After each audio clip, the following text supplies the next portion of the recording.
What's up guys, Shawnthebro here, and today we're going to be going over adding new characters to your game. So, you've seen that I've had a few characters in the game if you've been following the series, but the way I put them in was a little bit weird. Like, you have to keep track of everything that each character has, and it's a little bit annoying. Because any change you make in, say, the mutant character, you're going to have to make in the other character blueprints and the other anim BPs, and that's just a lot of work. So there are some shortcuts we can take, which they're shortcuts, but they're good shortcuts. They're not shortcuts that make us miss out on anything.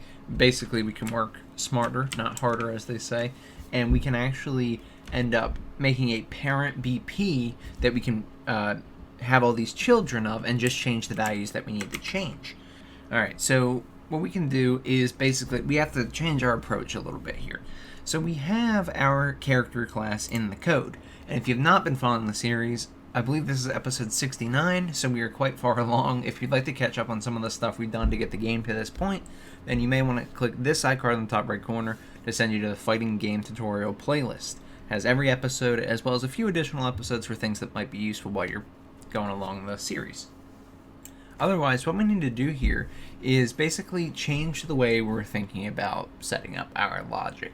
Now, having different code classes is usually a good thing. Like, we have this mutant character in the series. So I have our fighter template character, and this is our base character. And he's got all the logic that our fighters are going to need.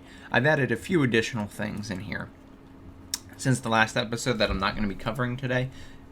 So if you see anything else in any of these that catches your eye, don't worry, we will be covering it in a future episode. But regardless of that, regardless of what's even in here, we have everything in here that our fighters will need. Any of our base fighters will need. Now, in C++ and, object-oriented languages, a lot of times they go off of a parent-child relationship. So I can make different classes that have similar features. And this is called inheritance, basically. So your parent class, our fighter template character, has all these things in it. If we have a child class, which is like our mutant character, and the way you can tell it's a child class is that in the header file, the class it inherits from, right here, is the fighter template character. So this is a child of fighter template character. So this has everything that fighter template character does, with a few exceptions that we don't need to get into right now. And then it has all this additional stuff. So the functions, I don't have any additional functions for the mutant, but I was making new, specific commands for the mutant and a few additional values like dash distances and things.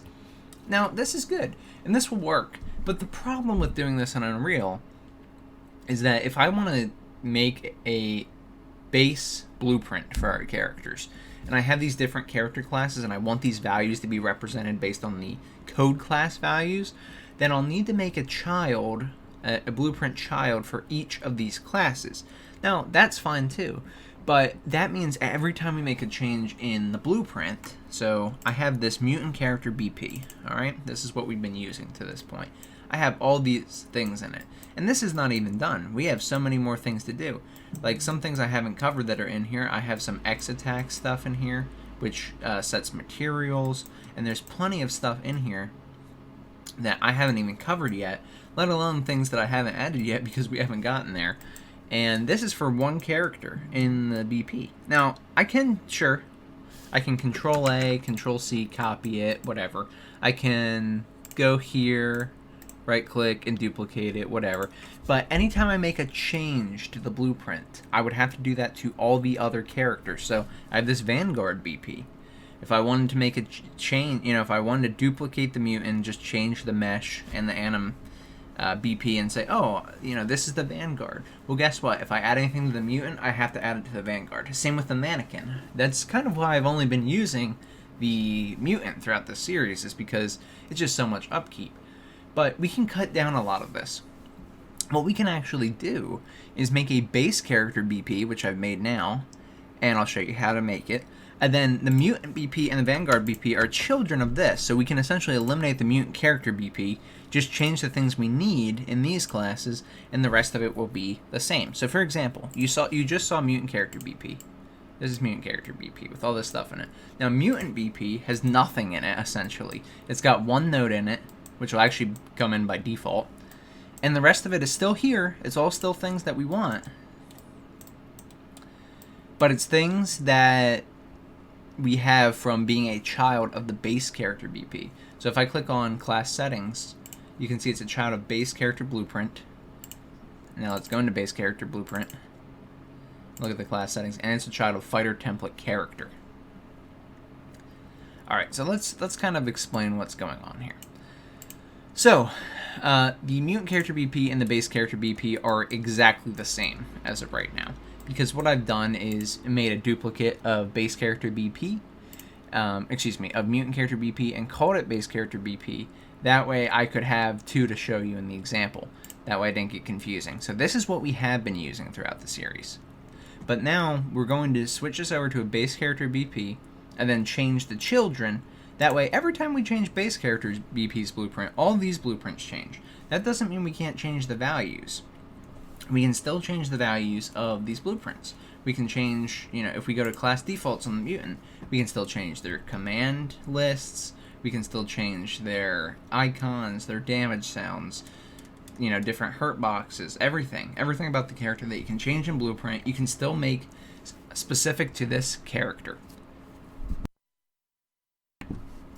And so it's pretty much as simple as this. So this is our mutant character BP that we already had in the series. I'm going to close this out. Okay? What you can do is rename this if you want instead of duplicating, because you don't need them both. I just duplicated to show you what we had and where we're going. So you can rename this or create a new one or duplicate it, whatever you want to do, and rename it base character BP. Now the big reason we want to do this is because look at all these functions. You can't just copy these functions easily. Unless you duplicate the character BP, as I said, you're not going to get all these functions. So you'd have to, instead of copy pasting every time you made a change in the mutant, say how I wanted to get the change in the Vanguard, I'd have to either duplicate it or copy the entire function, make a new function in the other class, copy the logic. It's just terrible. It's just not good. So we don't want to do that. We want to definitely have this base character BP now. So this is basically going to get rid of the need for the other character classes. Now, if you are okay with doing that and you want to do it that way, there is nothing wrong with using different code classes and having each blueprint for each character a child of that class. It will mean you have to keep up on, all that copying the blueprint logic and all those things, but if you're fine with it, it's not hurtful performance wise or anything like that, because either way they're going to have the same logic in each one. Where it fires might be different, but really it's not going to hurt you. So feel free to do that if you're more comfortable. But this is the much quicker method, especially for something like a fighting game where it gets very, very intense very quickly. So if you duplicate mutant character BP or just rename it, whatever your character is, just call it base character BP. That's all you need to do. And here, this is not compiling just because, well, it was compiling. It's just a warning that I get for whatever reason, because it thinks my input action is empty, but it's really not. It just gets filled out once I compile. So there you go. That's how this is working. So I'm going to close mutant character BP. We don't need it anymore. This is base character BP now. And instead of being a child of mutant character or whatever it was before, you can just make it a child of the fighter template character class, because again, we want all characters to be able to be used from this base character BP. So we don't want the base blueprint class to be off of the mutant character. We want it to be off of the base code class. Alright. Now once you've done that, you can go ahead and, set whatever your defaults are up. So if, for example, my mutant character wasn't technically my base character, I want my mannequin to be my base character just because he's the first character that was in the game and the first character on the select screen. But it doesn't really matter who you make. I'm just going to make it that way for consistency. So I've gone ahead and changed the mesh over from the mutant to the mannequin, and I've applied the proper NMBP to it. Everything else can stay the same. Feel free to change what you want. If you want to change like some input settings or whatever, like he's got a light attack you can do. Now, I don't actually have a light attack animation for the mannequin, so this doesn't really matter, but you get my point. You can add things here if you'd like. change them as much as you want. Now, there's one important thing we have to cover here. Yes, I technically am making base character BP and giving it to the mannequin, but Unreal is a little bit weird with your data. So you should not really be editing the base character BP. Technically, this base character BP should not really be anything. If we're being completely honest, this should really be just nothing. Okay? No anim BP, nothing. This is a base character. Now watch this. You see how I took out the mesh in the anim BP? Now, sometimes when you make changes in the base character BP, it makes changes to the entire, all the children of it, which is why you should only edit other children. So I've gone ahead and made an example to show you. I made this Vanguard BP. Okay? This is not the original Vanguard BP I had. Remember, I had all that logic in there. So I had this base character BP, and I had the mutant on there for an example, but really I shouldn't have anything on there, because if I'm making changes to this, it could override my children. So we should have this base character BP to have all the logic that we want to have in it. But anytime we have to make changes to the defaults over here, we should only make changes to the mutant BP and Vanguard BP. So to put it simpler, put your logic in your event graph in the base character BP.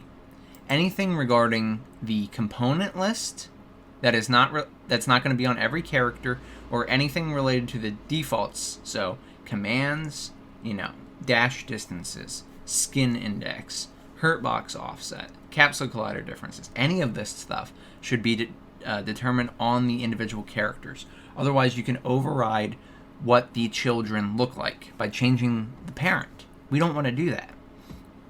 So, the correct way to make a child, or to make all your classes, is to right-click off of base character BP, create child blueprint class.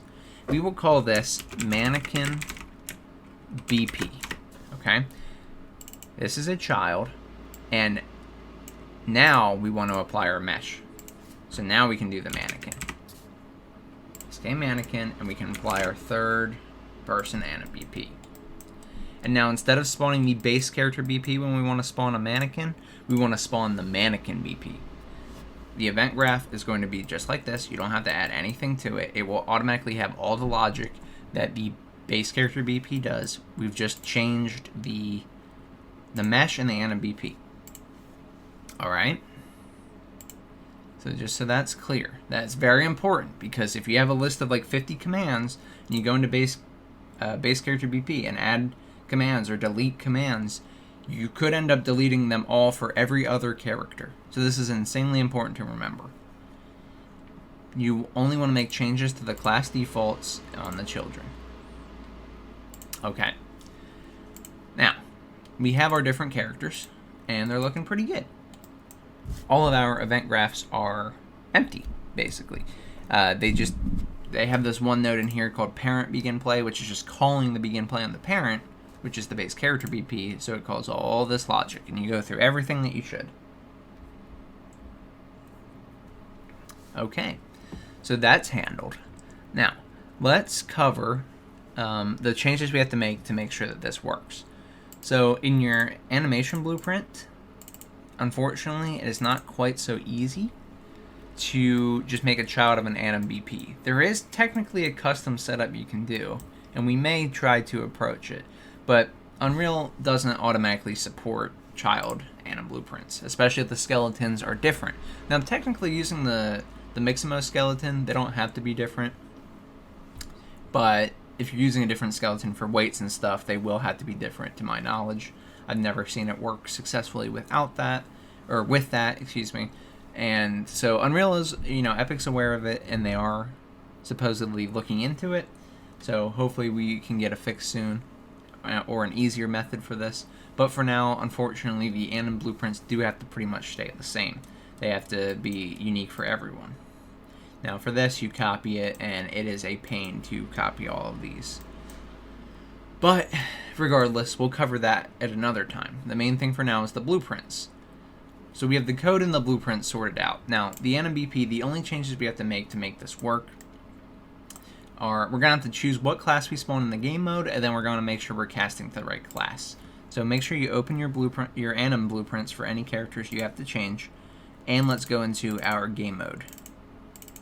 Okay, and the only thing is we have to change our classes now. So mutant character BP changed to mutant BP, Vanguard character BP changed to Vanguard BP, and now I'm going to change the mannequin from base character BP to mannequin BP.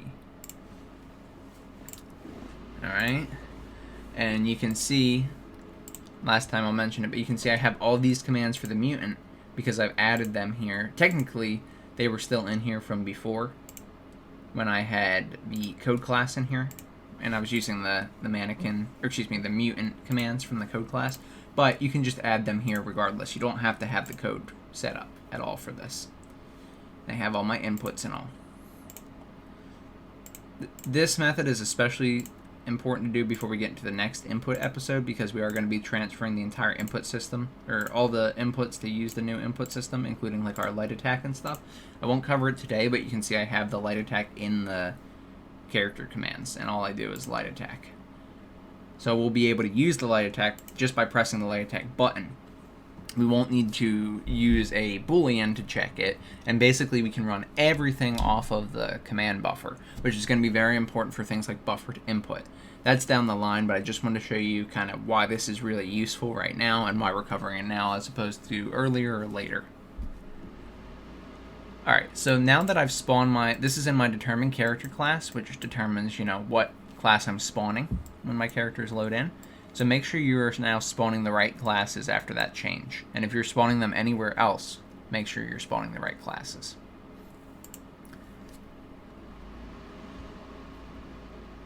Now the last thing we need to do is make sure that our anim BP also supports this change. This should be the only other time we're casting to the specific type of character, you know, such as mutant, vanguard, whatever.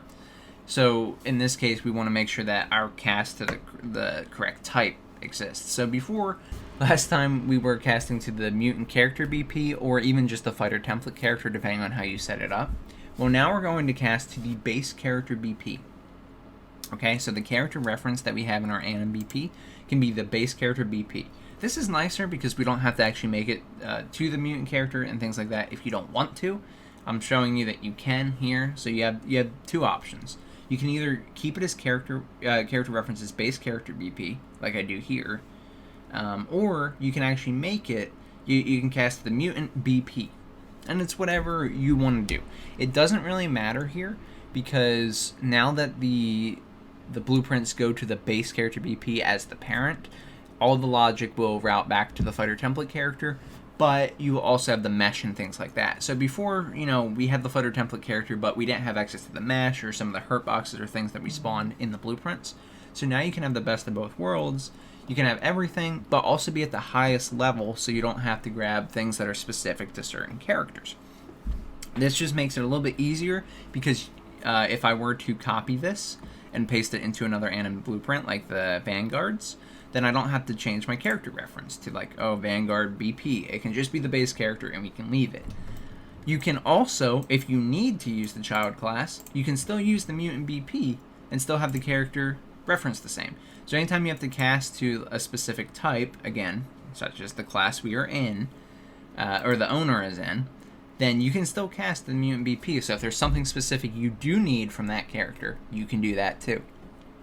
So this really gives you all the freedom that you need. And the only place that I end up casting to the mutant BP, or really casting to any type in here now, since I have the base character BP, is in the begin play and the update animation. That way the character reference does get saved out like that. But again, it doesn't really matter. I mean, there's no need right now for me to do that. I don't have anything specific in the mutant that I don't have in the other characters that I can't access. So if you get more things, and like this mutant has, you know, he's got a special projectile that hovers around him and you got to keep track of it. Well then, yeah, maybe I need it to be a mutant BP so I can access that projectile. But if you don't have anything like that, and all your fighters have the same stuff just with different stats, then you can just cast to your base character BP here. I know what I'm saying is a little bit redundant, but it's just really important that you understand why these decisions are being made, because making this change is very, very useful. It will allow us to make, I mean, look how fast I made the mannequin BP. He's a full playable character now. I don't have attacks in his anim blueprint, right? But in terms of spawning him in the game and having things like sequences, his mesh, his anim BP, all the logic for the input buffer, I didn't have to copy that or duplicate that in other blueprints. I just made it a child of this base character BP, and it worked. And now, just to show you, I can make changes to this that aren't replicated across children, so we're okay. So I can do... sorry, I accidentally changed the wrong thing. Light attack.